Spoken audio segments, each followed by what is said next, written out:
Selamat datang di webinar Admiral Markets Indonesia. Ya, kembali bersama saya Nanda di Trading with Admirals. Malam ini kita akan bahas mengenai analisa fundamental tingkat suku bunga negara pada pasar forex. Ya, ini adalah series kedua daripada analisa fundamental. Ya, sebelumnya kita bahas mengenai harga komoditas, pengaruh harga komoditas di pasar forex. Ya, bagi yang berminat nonton, nanti saya akan masukkan linknya di halaman depan ini, jadi nanti bisa diklik ya kalau misalnya Anda tertarik untuk mengetahuinya. Jadi sebelumnya kalau sering mampir di channel Admiral Markets Indonesia itu banyak membahas masalah analisa teknikal ya. Namun saya rasa penting untuk mengetahui juga analisa fundamental ya, jadi bisa memperkuat analisa kita dalam trading forex. Oke, malam ini kita akan bahas tingkat suku bunga negara ya. Tingkat suku bunga negara kita akan bahas dengan simple, jadi ya tidak terlalu komprehensif ya. Jadi kalau komprehensif nanti jadi kuliah. Jadi yang penting-penting aja seperti informasinya bagaimana gitu, faktanya bagaimana, dan nanti kaitannya dengan trading forex bagaimana. Oke. Ini juga video pertama ya, webinar pertama yang ada sayanya ya, yang ada video sayanya. Jadi malam ini saya pakai filter kacamata hitam ya, bukan sakit mata ya, atau gimana gitu ya. Ya biar beda aja lah sama trainer-trainer yang lain. Kalau beda kan ya biasanya diingat. Ya, harapannya gitulah. Oke. Mari kita masuk ke webinar kita pada malam hari ini, tapi sebelum itu izinkan saya dulu perkenalkan Admiral Markets ya. Oke. Ini adalah Admiral Markets. Jadi Admiral Markets merupakan perusahaan investasi yang didirikan di Inggris pada tahun 2001. Kami mempunyai spesialisasi dalam perdagangan forex dan CFD, mempunyai lisensi dan regulasi oleh level 1 forex regulator di Cyprus, Inggris, dan Australia. Kami juga pernah memenangkan penghargaan Best Forex Platform tahun 2019, Best CFD Broker tahun 2019 ya. Oke, sedikit mengenai saya. Perkenalkan, nama saya Ananda Adha. Saya memiliki latar belakang pendidikan di bidang akuntansi keuangan, mempunyai pengalaman trading di industri forex dan pasar modal lebih daripada 8 tahun, dan juga pernah bekerja di industri sekuritas lebih daripada 5 tahun. Oke, nanti kalau mau tahu lebih lanjut mengenai saya ataupun mengenai Admiral Markets, nanti kita akan ngobrol lagi. Oke, nah ini adalah agenda webinar kita pada malam hari ini. Yang pertama kita kenalan dulu dengan suku bunga negara ya. Lalu kita akan masuk bagaimana cara kita trading forex dengan laporan suku bunga ini gitu. Jadi memang tidak akan komprehensif ya mengenai suku bunga negara. Jadi memang saya akan bahas informasi pentingnya aja. Ya, jadi begitu kita lihat nantinya di koran ataupun di portal-portal berita, kita tahu gitu apakah aksi kita selanjutnya mau beli atau jual ya ketika kita trading forex. Ya. Jadi nggak terlalu banyak, nggak terlalu padat mengenai suku bunga negara ini ya, seperti contohnya kayak bagaimana cara menentukannya, perhitungannya bagaimana semua ya. Jadi yang perlu kita tahu aja menurut saya di sini. Oke. Baik, kita masuk ke yang pertama ya, pengenalan terlebih dahulu mengenai analisa fundamental.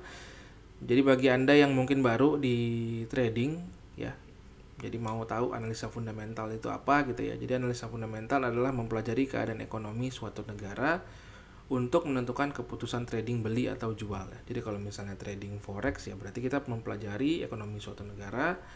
Kalau kita trading saham ya berarti kita harus mempelajari keadaan sebuah perusahaan gitu ya. Jadi berbeda dengan analisa teknikal yang banyak menitik beratkan kepada chart ya, historical price dan juga indicator. Kalau analisa fundamental adalah sesuatu yang memang Anda dapatkan dari contohnya portal berita gitu ya, ataupun dari sosial media gitu mengenai situasi di sebuah negara. Nah, itu akan menjadi data yang akan kita pergunakan untuk menentukan keputusan trading beli atau jual ya. Jadi contohnya ada di bawah tuh. Jadi ada terjadi penguatan Canadian dollar terhadap Japanese yen disebabkan oleh kenaikan harga minyak dunia contohnya ya. Lalu ada pelemahan New Zealand dollar terhadap USD banyak dipengaruhi oleh turunnya permintaan terhadap susu ekspor New Zealand.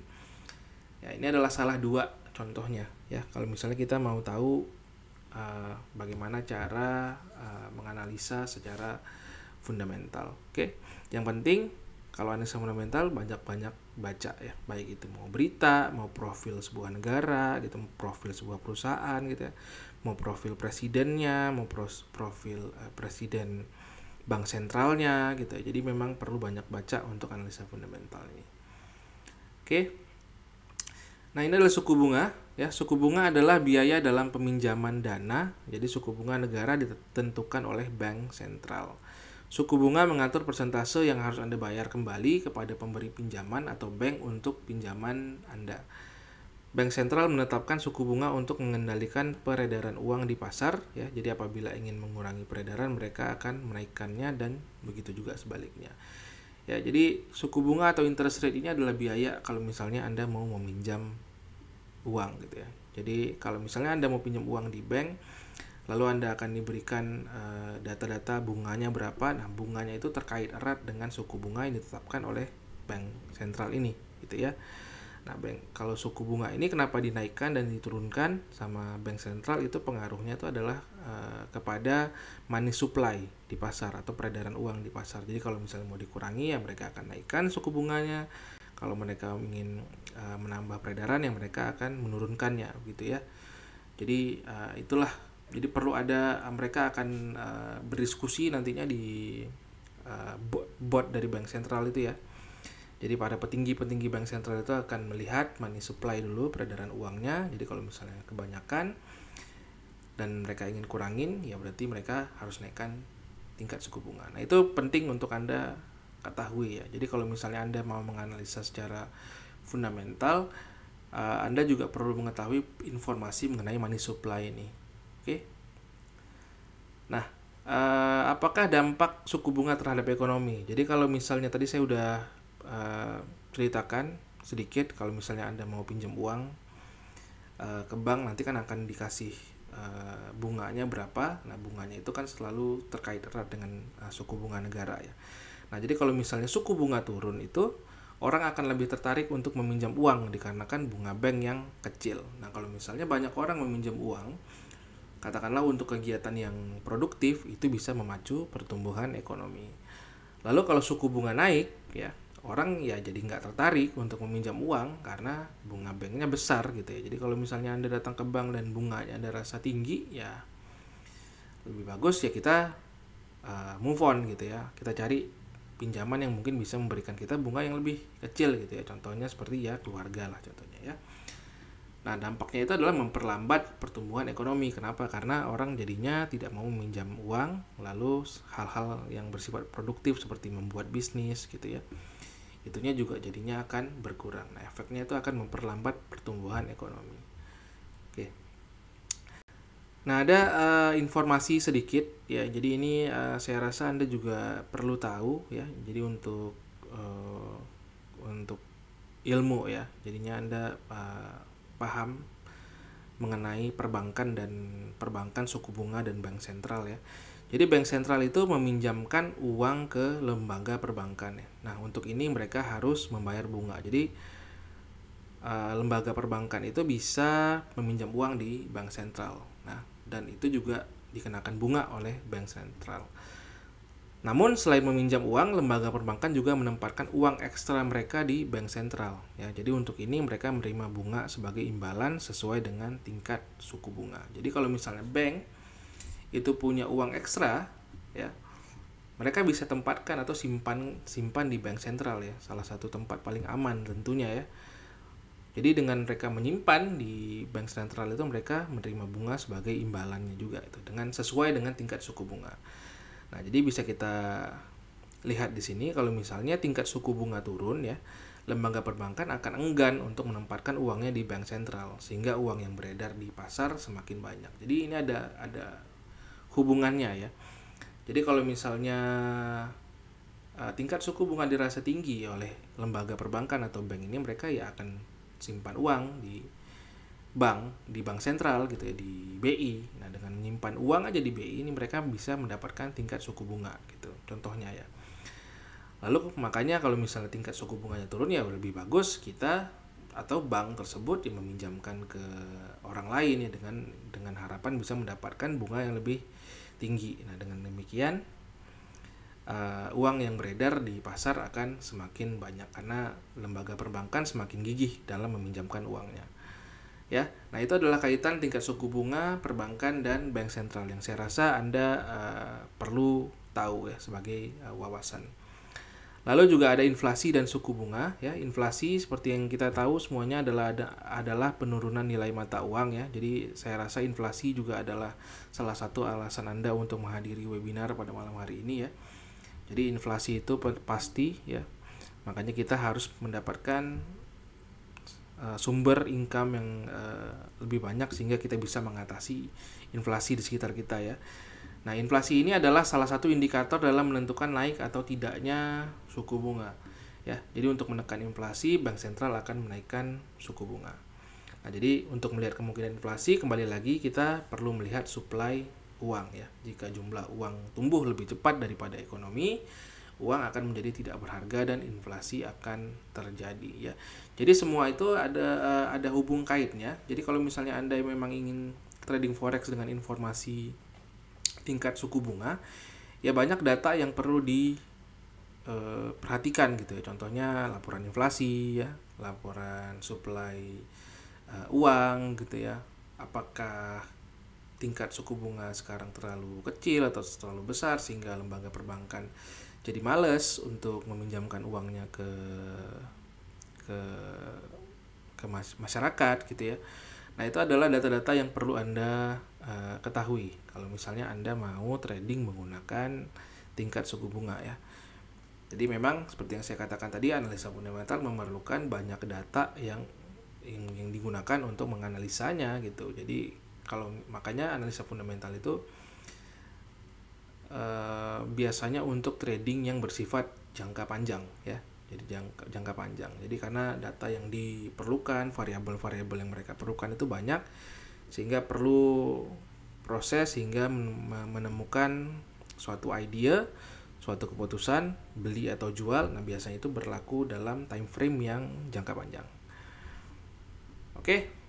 Itu adalah informasi-informasi penting mengenai tingkat suku bunga ya. Jadi kalau ada pertanyaan nanti Anda boleh ketik di chat box, nanti di akhir sesi kita akan diskusikan. Lalu bagi Anda yang menonton video ini di YouTube, boleh nanti masuk ke kolom komen ya kalau ada pertanyaan. Ya, nanti kita akan bahas di sana. Ya, kalau misalnya diperlukan nanti kita akan buat sesi lain webinar kalau misalnya Anda perlu hal yang spesifik mengenai tingkat suku bunga. Oke, itu adalah informasi-informasi penting yang menurut saya diperlukan ya untuk menambah wawasan Anda yang saya rasa bisa digunakan nantinya untuk trading forex. Oke. Nah, ini yang kedua, kita langsung masuk ke tingkat suku bunga ini. Bagaimana cara implementasinya di trading forex ya. Nah, jadi yang kita bicarakan tadi itu adalah pengenalan mengenai suku bunga ya. Jadi mengenai suku bunga, apa informasi pentingnya, apa yang perlu Anda baca, data-data yang perlu dikumpulkan gitu ya. Tapi yang paling penting itu adalah pertanyaan mengapa suku bunga itu penting dalam forex ya. Nah, tingkat suku bunga itu penting dalam forex karena tingkat suku bunga yang rendah tidak menarik bagi investor karena tidak memberikan imbal hasil yang baik. Jadi contohnya gini. Suku bunga Australia adalah 3% ya. Suku bunga Inggris adalah 5%. Gitu. Ini adalah contoh ya. Investor di Australia akan menarik uangnya dari bank di Australia dan melakukan deposit di bank Inggris. Kenapa? Karena tingkat suku bunganya lebih besar ya. 5% gitu. Ini contohnya. Nah, karena untuk melakukan deposit diperlukan mata uang pound, karena kan kita withdraw uang kita dulu, tarik uang kita dulu di bank Australia, lalu kita mau depositkan di bank Inggris. Nah, kalau misalnya mau deposit di bank Inggris, ya perlu mata uang Inggris, yaitu adalah pound sterling, ya. Jadi kita tukar dulu nih, penukaran dulu, exchange dulu, ya, dari Australian dollars ke pound. Nah, inilah yang menimbulkan peningkatan permintaan mata uang pound. Ya, ini adalah salah satu kenapa suku bunga itu penting dalam forex. Nah, di dalam trading forex menggunakan informasi suku bunga ini, perlu diketahui bahwa bank sentral itu akan mengumumkan mengenai tingkat suku bunga negara itu setiap bulan. Jadi dalam setiap bulan nanti Anda bisa lihat di kayak economic calendar ya. Economic calendar itu Anda bisa dapat di websitenya macam-macam, ada dailyfx, ada investing.com gitu ya. Kalau misalnya ada Marel Markets, ada yang namanya Premium Analytics gitu. Nah, di situ Anda bisa lihat mengenai kapan laporan tingkat suku bunga dikeluarkan setiap bulannya, ya. Dan menurut saya terdapat 3 periode pergerakan harga menjelang laporan suku bunga ya. Jadi kalau misalnya Anda ingin trading menggunakan laporan suku bunga ini, ada hal-hal yang perlu Anda ketahui karena pergerakannya itu bisa jadi 3 kali ya. Jadi yang pertama itu sebelum terjadinya kenaikan atau penurunan ya, pada saat pengumumannya, lalu beberapa hari setelah pengumuman. Jadi ada before, on ya, dan juga after effect ya dari laporan suku bunga ini ya. Namun yang terpenting adalah membaca ekspektasi pasar mengenai laporan suku bunga. Yang paling penting itu adalah mengetahui apakah pasar sudah mengantisipasinya atau belum. Karena kalau misalnya sifatnya surprise gitu ya. Sifatnya surprise itu akan lebih mempunyai long effect ya. Efeknya akan jadi lebih panjang. Tapi kalau misalnya marketnya udah antisipasi, ya bisa jadi nggak terjadi apa-apa karena memang sudah diantisipasi, udah di-expect ya. Pasar udah expect, mempunyai ekspektasi bahwa memang hal tersebut akan terjadi. Nah, itu yang perlu kita gali juga ya. Jadi sebelum berita mengenai laporan suku bunga, apakah dalam beberapa hari atau beberapa minggu atau beberapa bulan sebelumnya gitu ya, apakah sudah ada laporan yang mengatakan bahwa kemungkinan negara ABC katakanlah kita akan menaikkan atau menurunkan suku bunga ya. Itu adalah yang penting, apakah ada surprise atau tidaknya di pasar ya, apakah ada ekspektasi atau apakah sudah terantisipasi atau belum mengenai laporan suku bunga. Itu adalah penting. Bisa saya katakan itu adalah mindsetnya ya. Yang penting adalah ekspektasi. Oke. Ini contohnya ya. Jadi kalau misalnya di sini ini tanggal 23 Juli 2008 ya. New Zealand dollars contohnya ya. Ini adalah daily chart. Ini adalah perubahan tingkat suku bunga yang di luar ekspektasi ya. Jadi setelah sekian lama New Zealand itu mempunyai tingkat suku bunga yang lumayan tinggi di angka 8,25 ya. Maka kita lihat di sini forecast ya, atau diramalkan atau prediksi lah ya, prediksi kalau pada saat laporan suku bunga nih tanggal 23 Juli 2008 ini, New Zealand tetap akan menggunakan 8,25-nya.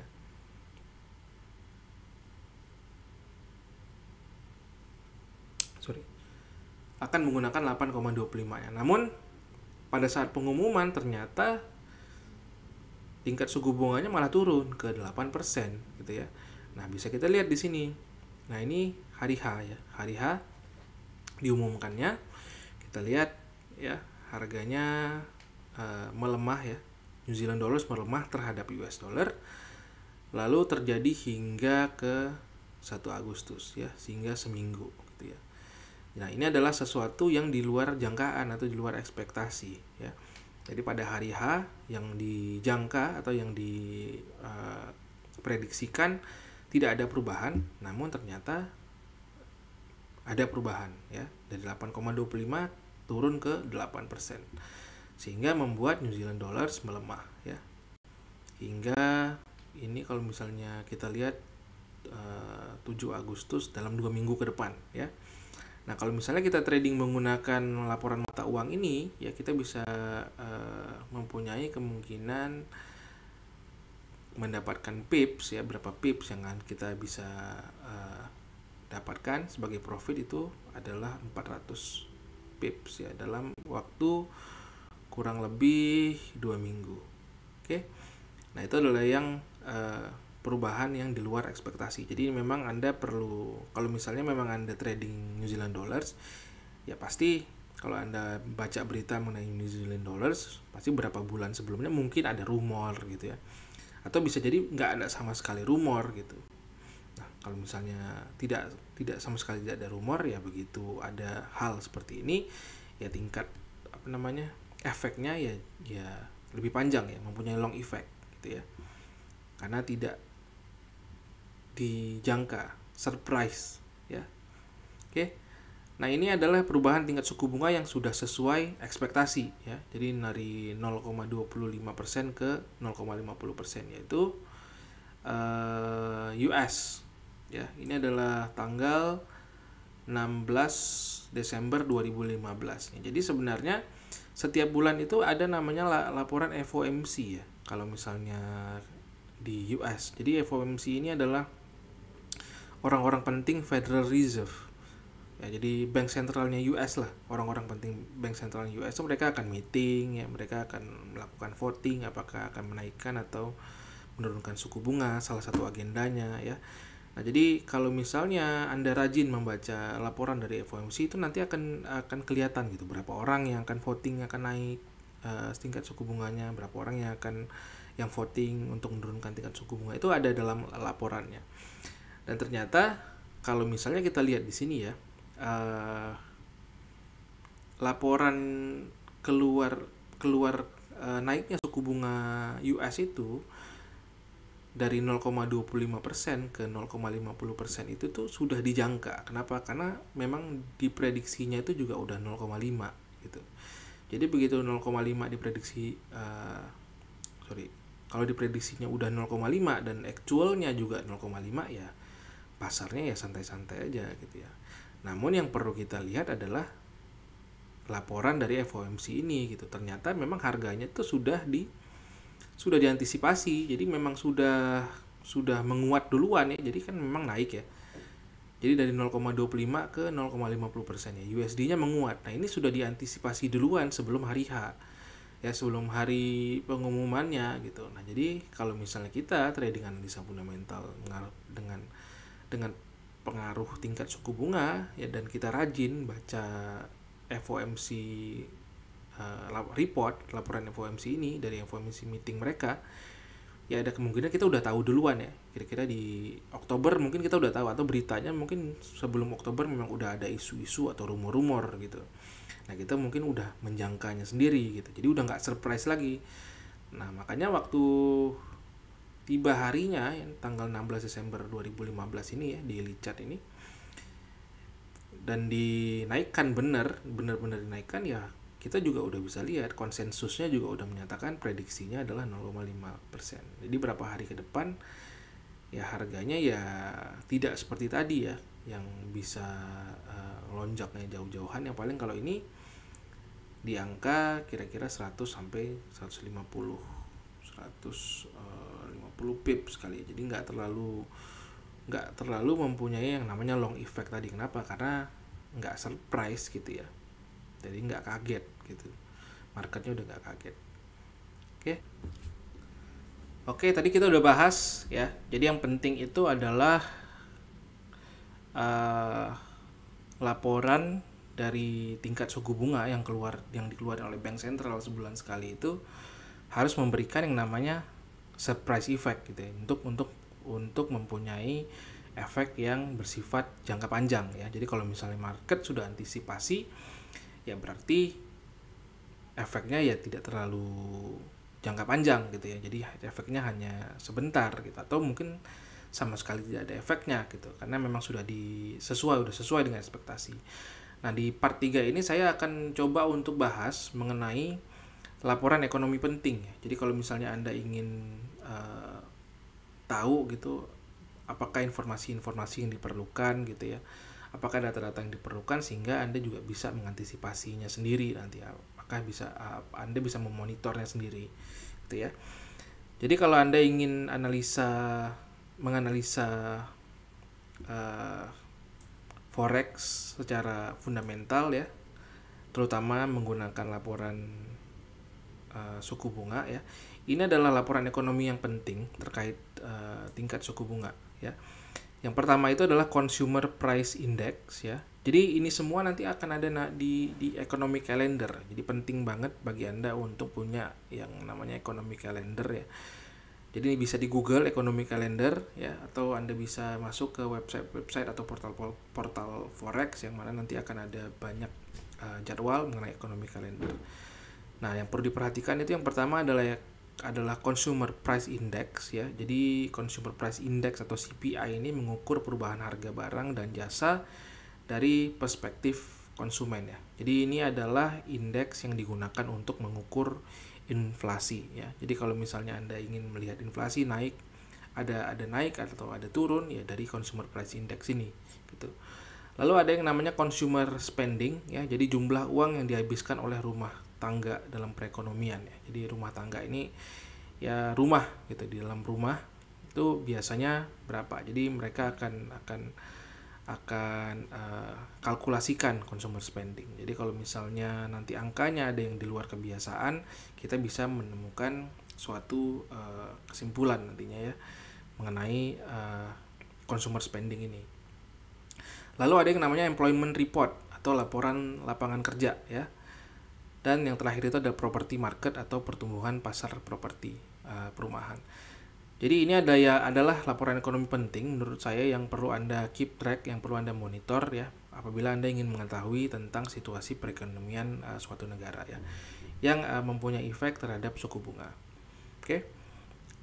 Tapi yang paling penting menurut saya adalah mengetahui siapa yang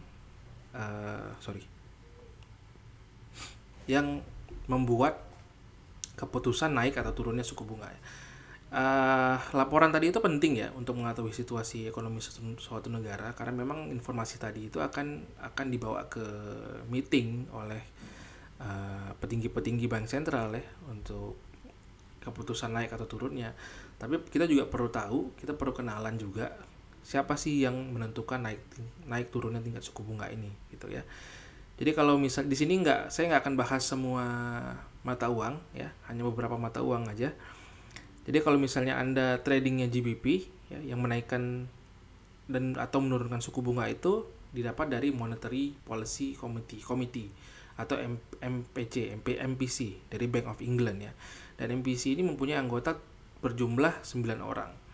Nah, jadi kalau misalnya Anda mau tahu apakah ada perubahan dalam stance ataupun dalam pendirian MPC ini mengenai suku bunga Inggris, ya Anda bisa baca laporannya setiap bulan ya untuk mengetahui votingnya mereka gitu. Jadi kalau misalnya kita lihat di bawah ya, ini ada yang namanya BOE MPC vote cut ya, berarti ini adalah penurunan, berapa orang yang setuju untuk turunkan. Kalau hike artinya naik ya, berapa orang yang diperlukan berapa orang yang voting untuk naik. Dan ketiga ini adalah unchanged atau tidak berubah sama sekali ya. Nah, ini yang berlaku minggu kemarin nih kayak ini bulan Juni. Ya, bulan Juni. Nah, kita bisa lihat di sini dari anggota 9 orang, 99-nya mengatakan tidak perlu berubah gitu tingkat suku bunga.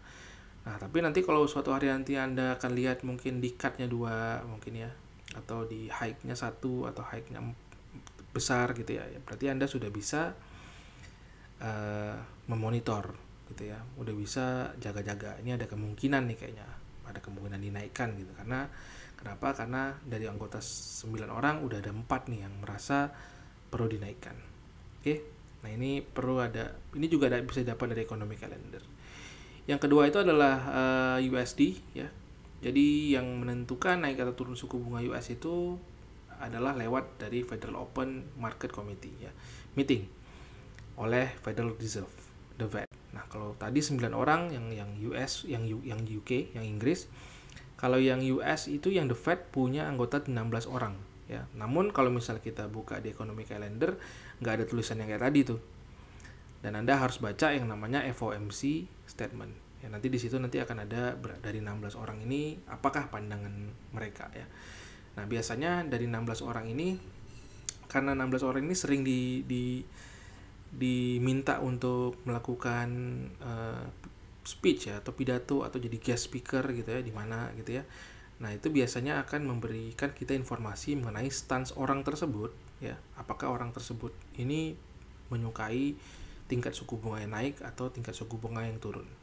Oke, jadi Anda bisa lihat gitu. Nah, dari FOMC statement nanti akan ada nama orangnya, ya, backgroundnya apa gitu, pernah speech di mana, punya pandangannya bagaimana, nanti Anda bisa tahu. Nah, itu yang perlu dimonitor kalau misalnya Anda trading mata uang yang berkaitan dengan USD. Oke. Nah, yang ketiga euro. Kalau euro itu yang menentukan adalah 6 anggota Dewan Eksekutif Bank Sentral atau ECB dan 16 gubernur Bank Sentral kawasan euro. Ya. Nah, ini di sini juga ada yang namanya ECB Monetary Policy Statement. Nah, di sini nanti akan Anda bisa baca informasi mengenai hal-hal anggota dari ECB ini, ya. Nah, ini yang perlu dimonitor, ya. Memang penting untuk mengetahui laporan-laporan yang laporan-laporan seperti Consumer Price Index tadi, Consumer Spending. Namun saya rasa dengan membaca ECB Monetary Policy Statement ataupun tadi The Fed punya FOMC Meeting Statement, kalau misalnya di UK punya apa ya? UK itu juga ada reportnya, ya. BOE MPC Meeting Minutes, ya, itu Anda juga bisa punya banyak perspektif, ya, perspektif mengenai stance atau pendirian daripada anggota-anggota atau petinggi-petinggi bank sentral dari negara tersebut mengenai tingkat suku bunga. Oke. Baik, kita sudah sampai di penghujung webinar, ya. Saya simpulkan sedikit. Jadi suku bunga adalah biaya dalam peminjaman dana. Suku bunga negara ditentukan oleh bank sentral. Tingkat suku bunga yang tinggi akan menarik bagi investor karena memberikan imbal hasil yang baik. Momen ini berpotensi menaikkan nilai mata uang suatu negara, ya. Dan apabila Anda ingin trading forex menggunakan pengaruh suku bunga, yang terpenting adalah membaca ekspektasi pasar mengenai kemungkinan kenaikan dan penurunannya. Terakhir, selalu ada dalam webinar saya risk warning, ya. Selalu gunakan stop loss pada saat trading forex, pada saat pengumuman tingkat suku bunga untuk menghindari kerugian diakibatkan oleh volatilitas pasar. Oke. Baik, Bapak dan Ibu, terima kasih. Sekian webinar dari saya. Untuk jadwal berikutnya nanti mungkin boleh dicek di facebook.com/admiralmarketsid, ya. Atau untuk webinar-webinar topik yang lainnya, jangan lupa subscribe channel YouTube kami di Admiral Markets Indonesia, ya. Sebentar lagi kita akan bahas pertanyaan-pertanyaan yang ada di chat box. Oke. Baik, Bapak dan Ibu, sekian, terima kasih, semoga bermanfaat dan happy trading.